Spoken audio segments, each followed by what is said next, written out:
the very idea of what India is supposed to be, which is a secular country, which has always been a home for people of different faiths and beliefs. And this directly goes against that. And we as the young generation, we have the right to dissent and the right to protest against what's happening, because we do not agree with what the government is saying. And we need to exercise our right to come out in the streets and protest and say that we do not agree with this idea.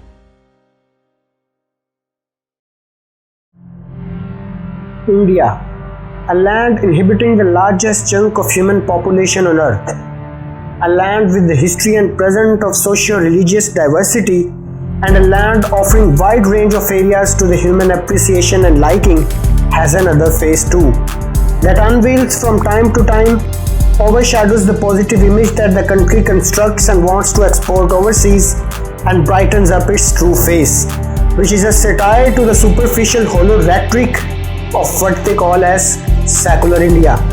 Let's find out how secular India is.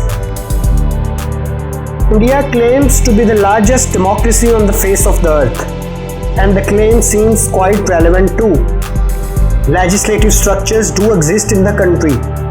People go out and cast their votes. The country goes through political campaigns and quite massive ones. People sitting in the Lok Sabha and making all those decisions are definitely elected through ballot. So should country feel proud over its secular democracy? Let's drill further. Look at the today's India, standing on the 70 years of its so-called secular democracy. Country is not short of examples where the mobs have murdered and molested the humans because they were Muslims. Jai Shri Ram. नाम बता ना बता तेरा नाम हाँ वहाँ का नाम हाँ और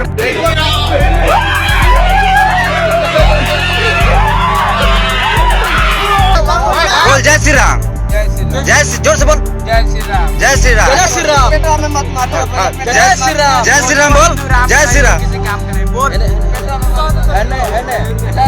बोल जय Shri Ram India in the past 70 years has consistently failed in filling its legislative chambers without drawing near to a war against Pakistan or without spicing up the Hindu-Muslim antagonism in the country.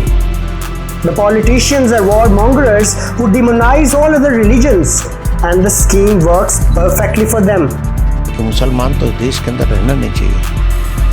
उन्होंने जनसंख्या के आधार पर देश का बंटवारा कर लिया, तो फिर यहाँ इस देश के अंदर रहने की क्या आवश्यकता थी कि उनको अलग भूभाग दे दिया गया, बांग्लादेश या पाकिस्तान जाएं, यहाँ क्या काम है उनका?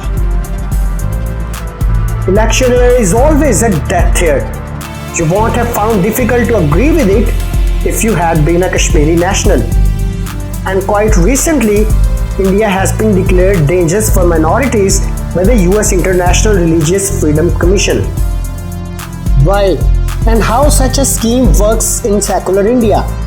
The answer is simple. Not too many people can stay immune to such a fierce narrative when the voices like Goswami become a norm in journalism. Have you no sense of absolute shame today? Shame.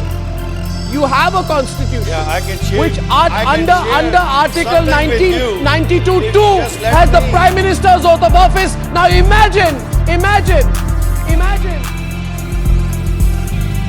The politicians paddling uphill are the masters of locating the favorite opium of their masses.